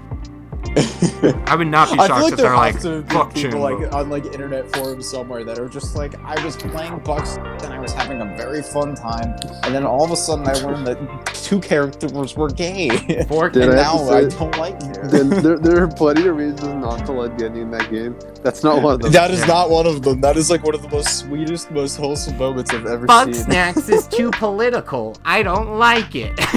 That was like literally. I think that scene was like probably the most heartwarming in the game. It is. I hate when the games I play advocate for love. I mean, it's just so off. Yeah, I hate that. I hate that like people are just like keep politics out of video games. Like it's fine. It's totally fine. It's a necessary. I feel like it's still a necessary thing. Like it's a necessary commentary that, despite how it can kind of Man. trigger some people if the views aren't exactly your own, it needs to happen. But you know, Yeah. if Wisbert was named Liam, then it'd be good. Yeah, you know. That'd be Good. great. Yeah. That'd be a great game. 10 out of 10. In the words, absolutely. in the words of the late great Stanley, make love not war. Damn it. Not word. You sure Stan Lee in the said words- that? In the words of the late great Stan Lee, if there are bug snacks involved, just don't worry about everything else. Yeah. Like, it's a dumb game anyways. Just play it. Dope. So there you go. Both good and bad games of the year. We talked about them both. Yep. Uh, And a little bit of controversy. a little bit of controversy. Good. I Here's bet we're to gonna show up in a bunch of like lists just because we talked about Avengers. Like if you add that tag, like at this point it's a really niche group. Like we all fit in like a high school auditorium. yeah, I feel like Like, it. The people who like- played it more like than like 10 literally With the hours. other player base. all like the Avengers fanboys are gonna come and like hate on us now. We just gushed over Miles. I feel like the Avengers fanboys can't even. I'm thinking of the Avengers game. They'll be like, "Are you serious? The characters are all so great. The Does level Avengers design's have incredible." fanboys, though? Like, I don't think. I don't think it Well, does. Dan, It would need to have players to have They live really fanboys. dark. Ew. They live really dark on the. They live really deep on the internet. Like They're just there's in a the really depths. small amount of them. They can They check have- my PSN profiles. They'll see I played for like 90 hours trying to get the platinum. Yeah, I mean, we definitely played the game, and I don't know. I feel like even if you do like the game, you have to acknowledge that there's like shit in there that's like really should be a lot better. Yeah. Yeah, and it also puts Gotham Knights in a bad spot, which I hate because like leave Gotham Knights alone until it comes out. Yeah, you until know, it like proves if it itself. comes out and it's like Avengers, you know, by all means, like. In fact, I would actively encourage you to poop on it if it comes out and it's a lot like Avengers. But like, give it a chance. Give it a chance to come out, please. Yeah. Don't just hate it because it like has numbers above the enemies' heads. Like, I think it's gonna be a great time. Like WB Montreal, WB Montreal.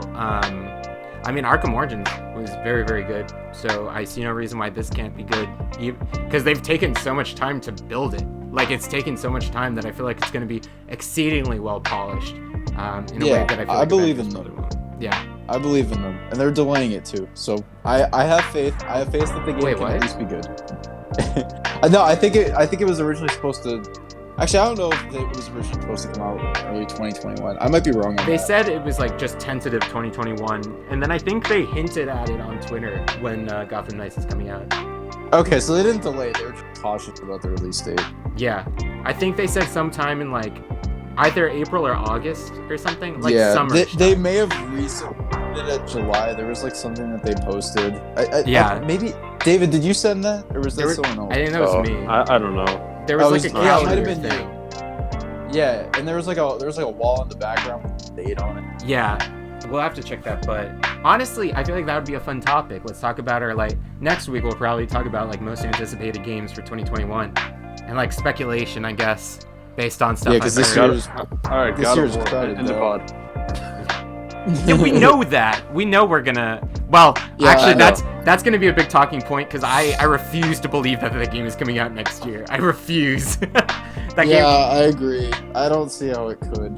I feel like 2022 is a reasonable time frame Yeah. for that one. But like by the end of 2021, if we have like a brand new God of War, like that'd be. But it has to be out by like February. Because it Yeah. has to be a winter game. Yeah, If I it's could see not a winter like game. one of. And then it loses some steam. Because of Ragnarok. Yeah, makes sense. Yeah. Maybe they could Maybe time it's it with gonna be Thor: awesome. Love and Thunder. That'd be actually God, really funny. I don't think they want that. Yeah. What if they gave Kratos a skin where he has a Thor wig? That'd be dope. God. Or you could actually just play as Thor again. They could probably do that too. I mean, I'm sure yeah. it wouldn't feel that different. I mean, like, I will give it the benefit of the doubt. They said 2021. They did not give a time. But they also did the same, like Nintendo did that for Xenoblade Chronicles 2, and I was still blown away by the fact that that came out in the launch year of the Switch. So I feel like they've probably been working on it for a while. Probably never stopped the development for God of War 1, besides like holiday breaks, obviously. But I mean, as, Yeah. long as the game turns out well, whatever happens, happens. oh, Like, it as should. long as they didn't crunch to make it. Like I've seen like on Twitter, like Cory Barlog is. He's very like non-committal on release dates. He's like, someone asked him like, if you had to like announce a release date at some point, like how far in advance would you want to do it ideally? And he said like a month. Like he's just like, I hate release dates. That's like a publisher thing. Like I just want to make the game. Yeah, I'm excited for that. Which.